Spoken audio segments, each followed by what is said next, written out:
ready to dive into a world where love literally affects the weather. We're tackling The Assassin's Heart this time, a fantasy novel by Lisa and Rodney Norman. And let me tell you, this is not your typical love story. Definitely not. What really grabs you about this world is how the authors blend like these grand, almost mythical elements with these really personal stories.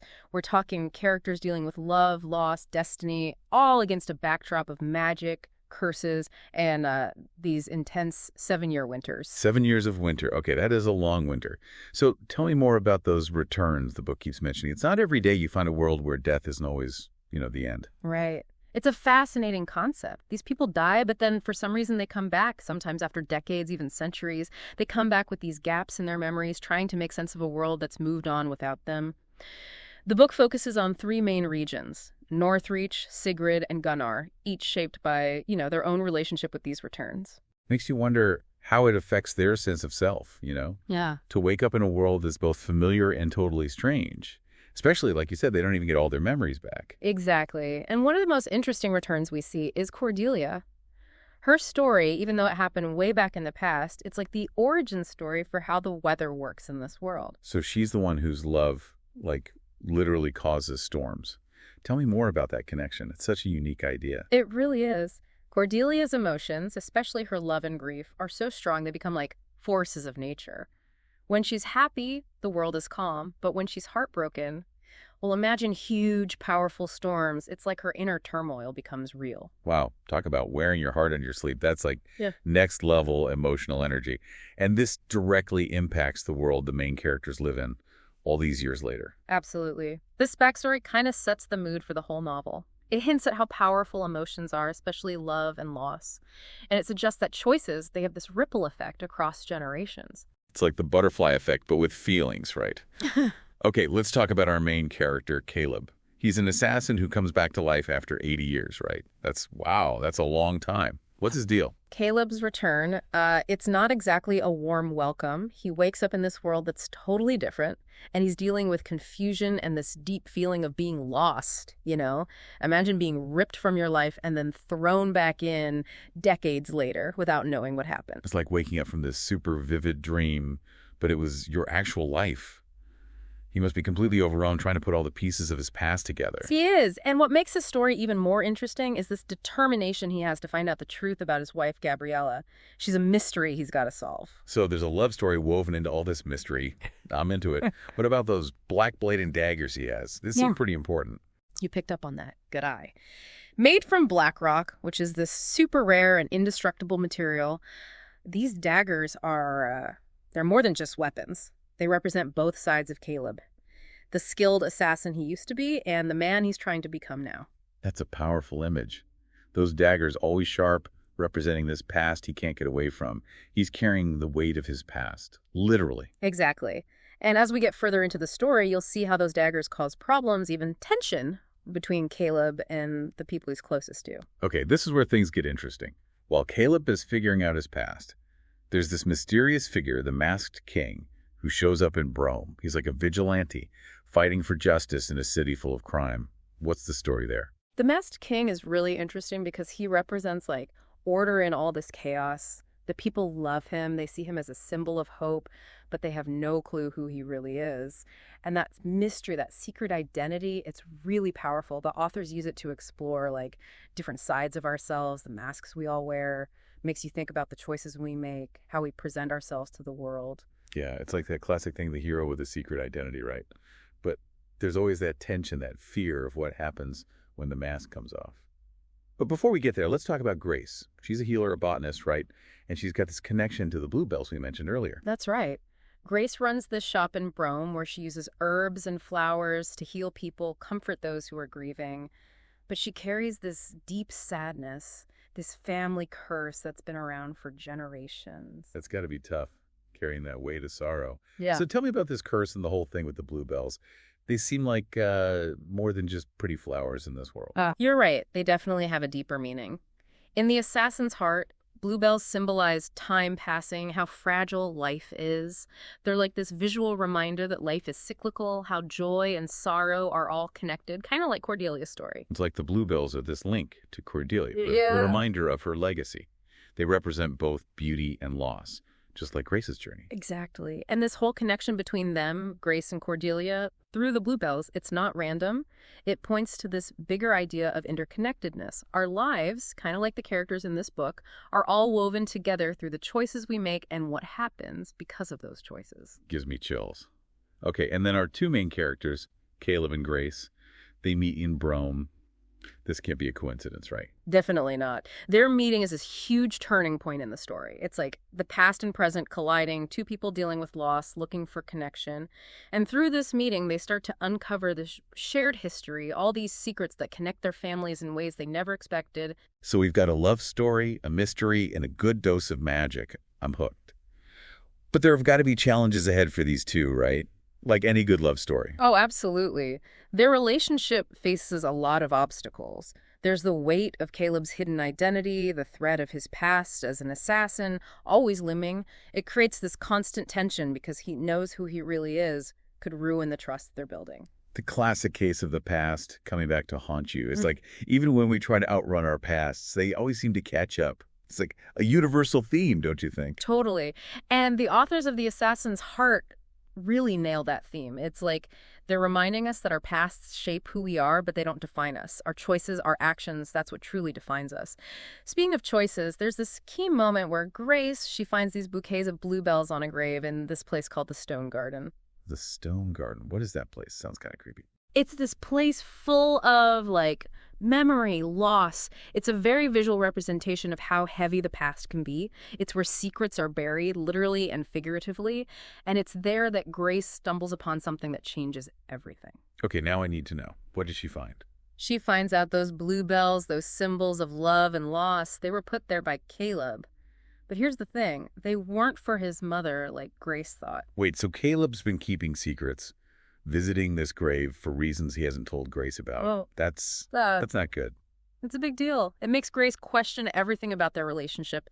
It's devastating for her. She has to face the possibility that the guy she's falling for has been lying to her. Oh man, that's heartbreaking. To think you're falling in love with someone, only to realize they haven't been completely honest with you. And if that wasn't enough, someone gets kidnapped. Yeah, as if things weren't dramatic enough, Grace is kidnapped, and get this, it's by McGill's, this power-hungry villain who's got a score to settle with the Masked King. He basically sees Grace as a way to get to Caleb, a pawn in his twisted game. This McGill's guy sounds like bad news. Talk about your classic villain, right? Using Grace to manipulate Caleb to get what he wants. But we still don't know why he's so obsessed with the Masked King, do we?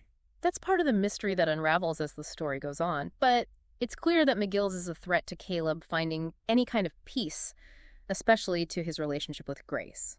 So basically he's a threat to their happiness, to everything they're trying to build together. What does Caleb do? I'm guessing he doesn't just sit back and do nothing. No way. He's driven by love. He has to protect Grace. So Caleb sets off on this dangerous rescue mission to this remote island fortress called Eros. That's where McGill's is holed up. A remote island fortress. This McGill's guy is intense. What's interesting is, you mentioned Caleb is afraid of boats, right? Yeah, and that little detail adds another layer to his character, right? You have this skilled assassin, someone who's faced all kinds of danger, but he's still afraid of something. It reminds us that even the bravest people have weaknesses, things they fear. It makes him more relatable, Yeah. more human. He's not perfect. He's a guy dealing with his past, his fears, and now the possibility of losing the woman he loves.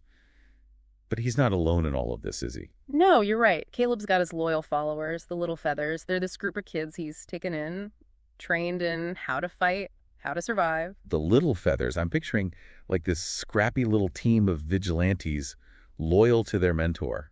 Sounds kind of cool. Tell me more about them. They're a great group of characters, each with their own quirks, their own stories. There's Flynn, he's the quick-witted leader, and then there's George, this gentle giant who's surprisingly good at strategy. Together, they represent loyalty, resilience. They show how powerful a good mentor can be. They add a lot of haunt to the story. These kids have had it rough, but they do anything for Caleb, the one person who gave them a purpose, a family, basically. And they're going up against this formidable guy, McGill's. Yeah, and McGill's is not someone to take lightly. He's smart, ruthless, and he's got his own loyal followers. And Aros, his island fortress, it's not just some hideout. It's this maze filled with secret passages, traps, and all sorts of dangerous creatures.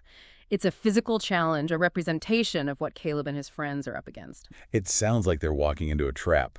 But I have a feeling Caleb has a few tricks of his own. He does.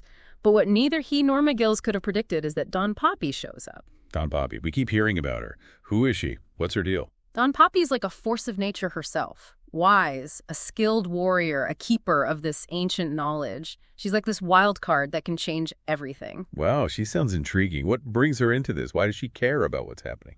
Her reasons are kind of a mystery, but one thing's for sure. When she shows up, things are about to change. And get this, she has a connection to Grace. Turns out, they've met before, and Dawn Poppy realizes Grace is descended from Cordelia. Hold on, Grace is connected to Cordelia, the woman who can control the weather with her emotions. Now that's a twist. How is that even possible? I mean, we're talking about different generations here. That's what's so cool about this story. All these different threads weaving together, creating this tapestry of fate and destiny. It's when Dawn Poppy shows up that these connections become clear. We see this lineage going back generations, connecting Grace to this legacy she never even knew about. It's like finding out you're part of some secret society or something, this whole lineage with its own power and responsibility. Speaking of, we can't forget Flagram. We can't talk about the assassin's heart and not mention the fiery Fengare that tags along with Caleb. Right. Flagram is more than just a sidekick. He represents how unpredictable destiny can be, how even the most dangerous creatures can be kind of likely allies. He's like this walking, talking inferno, but he's got a soft spot for Caleb. Don't let that fool you, though. This Fengare's got a temper. What's his role in all of this? Flagram just adds to the chaos. His presence is a constant reminder that even with good intentions, you never know what's going to happen. It's like trying to control a wildfire. Right. He's a force of nature, just like Cordelia's emotions. Yeah. With all these players headed to Eros, it's going to be one heck of a confrontation. Oh, yeah. Caleb's determined to save Grace, McGill's wants revenge, and then you've got the mystery of Dawn Poppy. The stakes couldn't be higher. You can just feel the tension building as we get to the climax of the assassin's heart. It's more than just, a fight to save Grace. It's this clash of different ways of thinking, the past pulling against the hope for a better future. Yeah, you can practically feel Eros bracing itself, like the whole island's holding its breath, waiting for the inevitable. McGill's has been planning this showdown, but Caleb's no stranger to fighting for what he believes in. Exactly. McGill's, he represents the cycle of violence, the kind that's been around for generations in this world. He's the opposite of Caleb, who, even with his past, is trying to create something different. He wants a world where justice and compassion aren't just like ideas, but real things. It really makes you think about the choices we make, how they affect not just us, but everyone around us, right? McGill's chose revenge, but Caleb, he's choosing love. And that makes him a real threat. For sure. And as the battle for Eros begins, we see those choices play out. It's intense, sword fights, this chaotic magic, everyone fighting for something bigger than themselves. I bet it's quite the spectacle. But even in all that chaos, you see Caleb's greatest strength, his need to protect. He's not just fighting for Grace. He's fighting for a future where love isn't a weakness, but something that makes you stronger. Exactly. And what's amazing is that even while he's battling McGill's and his forces, he never loses that human part of himself. There are moments where he shows compassion, even for the people caught in the middle of it all. It's like he remembers that even when things are bad, there's always room for empathy. It says a lot about his character. What about the little feathers? How do they do against McGill's more experienced fighters? They're incredible. So much courage and ingenuity. Remember, these are just kids and they've already been through so much, but they've had Caleb's training. They use their size, their knowledge of the city to outsmart their opponents. I love that. They're like little shadows zipping around the battle, using what they've got to their advantage. It shows how much Caleb's helped them become more than what people expected. Absolutely. And then there's Dawn Poppy. She's this guiding presence, reminding everyone that there are forces at work that are way beyond what we can see. She's not fighting in the traditional sense. She's more like a strategist, using her ancient magic knowledge and her wisdom to guide Caleb. Like she's playing chess, huh? Anticipating McGill's moves, subtly steering things toward an ending that even Caleb, in the middle of all the fighting, wouldn't see coming. But it's not just strategy she brings, it's hope. Exactly. She embodies this idea of a better future where ancient wisdom and compassion can help us get through anything. Her presence alone challenges McGill's whole thing, his belief that violence is the only way. She's like this beacon of light against McGill's darkness. She reminds us that even in this crazy world of magic and curses, hope finds a way. But in the end, it comes down to Caleb and McGill's, right? It does, and it's a showdown full of emotion and symbolism. Picture this. These two figures, silhouetted against the stormy sky above Eros, their pasts clashing with every move. This is about Grace's freedom, the fate of Brome, and Caleb's chance at redemption. It's the culmination of everything we've been talking about, right? The weight of the past, the power of love, and breaking free from these cycles of violence that can consume us. And just when it seems like McGill's might actually win, Caleb unleashes this power he hasn't fully used before, windwalking. He becomes part of the storm, this force of energy that McGill's never saw coming. Now that's a visual. I love it. Caleb, practically a spirit, wielding the same forces of nature tied to Cordelia's love, turning McGill's own plans against him. It's like this reminder that even when things are darkest, we have this inner strength we don't even know about. And that strength, fueled by love for Grace, is how Caleb defeats McGill's. But it's not a perfect victory. It comes at a price, leaving scars, both physical and emotional. A reminder that even when you win, there are losses along the way. Doing the right thing isn't always easy. But after it's all over, Eros starts to heal, right? Like a fresh start. Yeah, McGill's is gone, and with Don Poppy there to guide them, the people start to rebuild. Not just their homes and lives, but their sense of community, their faith in a future without fear. And what about Caleb and Grace? That whole ordeal, going to Eros, it really tested them. They had to face hard truths about each other. So what happens to them? They go back to Brome, forever changed, their bond even stronger after everything they've been through. They face the future together, not as individuals haunted by their pasts, but as partners, dedicated to building a life based on honesty and understanding. Love that. The assassin and the healer finding each other in a city that needs a hero. And they find love, not in spite of their past, but because of them. They accept the good with the bad, realizing that real connection grows in those shared moments of darkness and light. And that's the message of The Assassin's Heart, isn't it? It's about how powerful love is, the strength of the human spirit, and how even those who've done terrible things can find redemption. It reminds us that even in a world where love can literally cause storms and death isn't always the end, there's always hope. Hope for healing, hope for forgiveness, and hope for a future where choosing love over fear can change everything.